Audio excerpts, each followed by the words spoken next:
Bonjour, bonsoir, chers téléspectateurs, fidèles internautes, vous qui nous suivez de par le monde sur votre chaîne préférée Seb TV.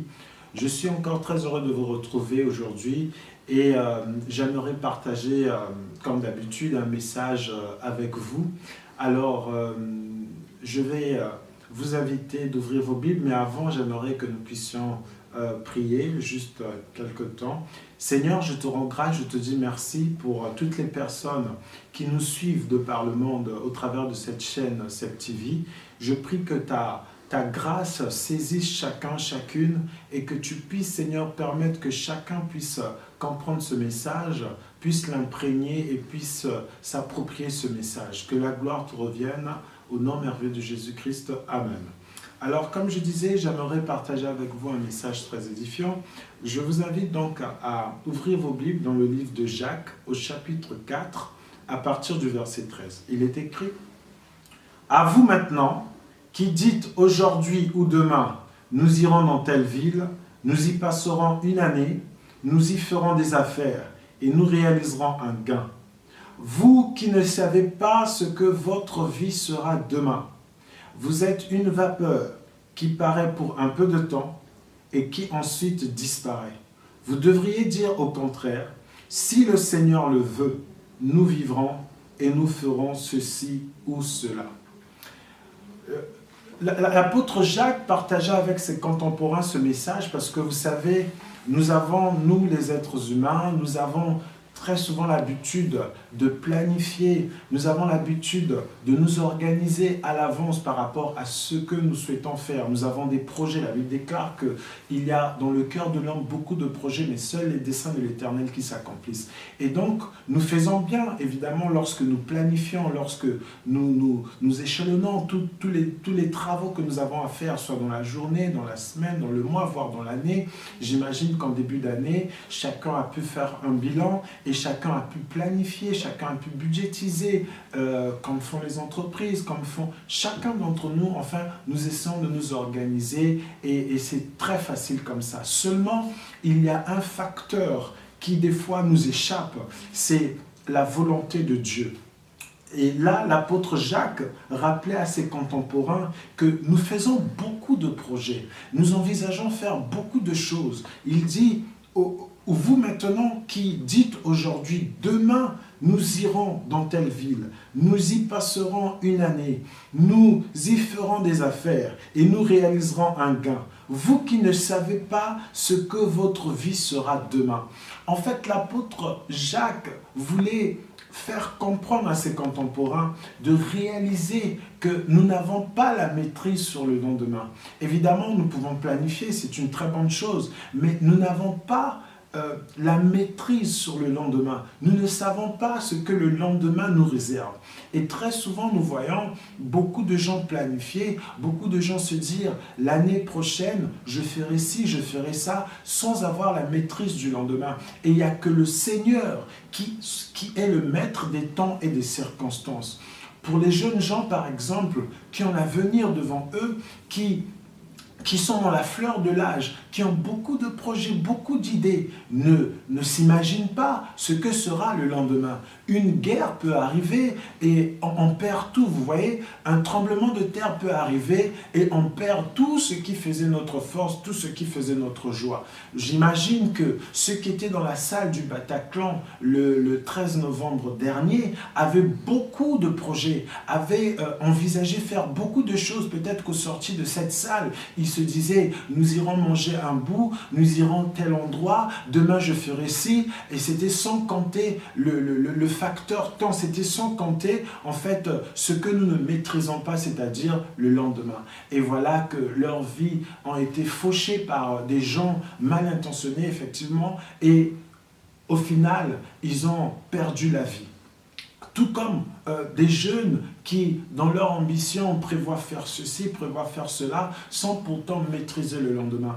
Et l'apôtre Jacques essaie de faire comprendre à ses contemporains qu'il est mieux de dire si Dieu le veut, c'est-à-dire de considérer la volonté de Dieu dans notre vie, parce que Dieu seul sait quel jour nous arrivons et quel jour il nous retranchera de ce monde. Alors il est important de composer avec le Seigneur. Il est important d'inviter le Seigneur, de laisser notre volonté être soumise à la volonté de Dieu, parce que tu ne sais pas quel est le jour déjà que Dieu a choisi pour te visiter et tu ne sais pas quel est le jour que Dieu a choisi pour te retrancher. Alors la meilleure attitude, c'est de se soumettre à la volonté de Dieu, soumettre sa volonté à la volonté de Dieu. Il y a beaucoup de gens qui, on voit ceux qui ont la force, par exemple, d'avoir 2 emplois, 3 emplois, il travaille le matin ailleurs, l'après-midi à un autre endroit et le soir, voire même à un autre endroit. Il déploie toute son énergie sans jamais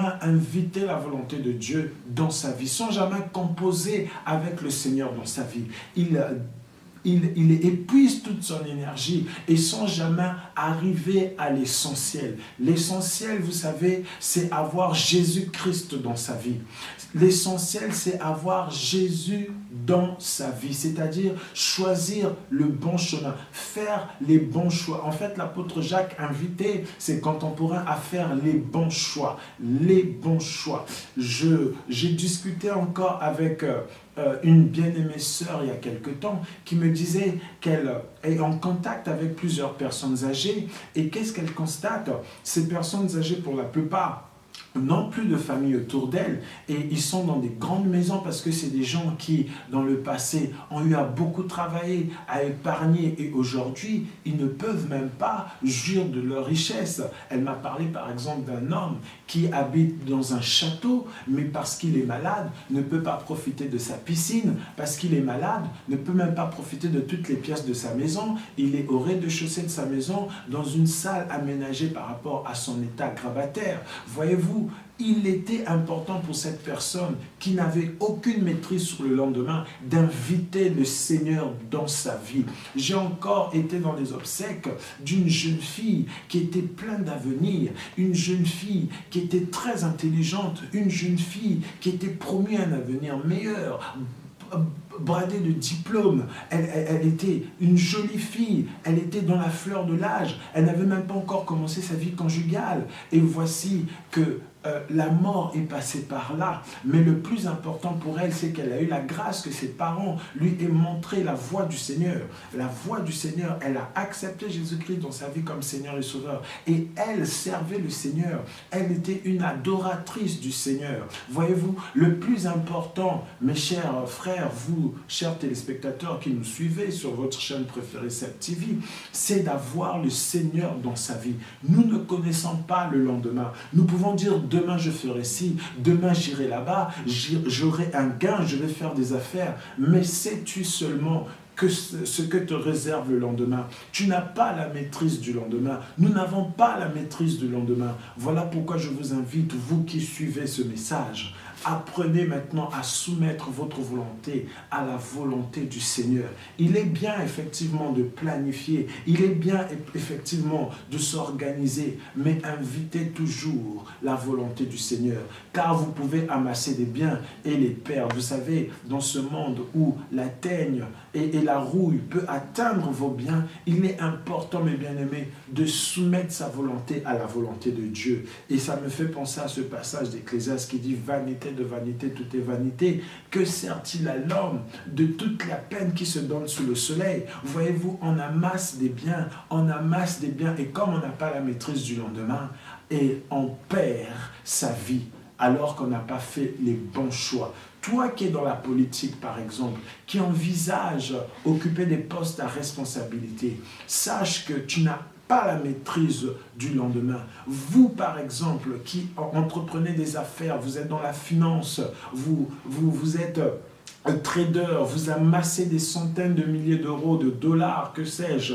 vous n'avez pas la maîtrise du lendemain. Vous n'avez pas la maîtrise du lendemain. J'aimerais que vous fassiez une introspection, que vous vous asseyez, faites un examen de conscience et vérifiez où en êtes-vous avec votre vie.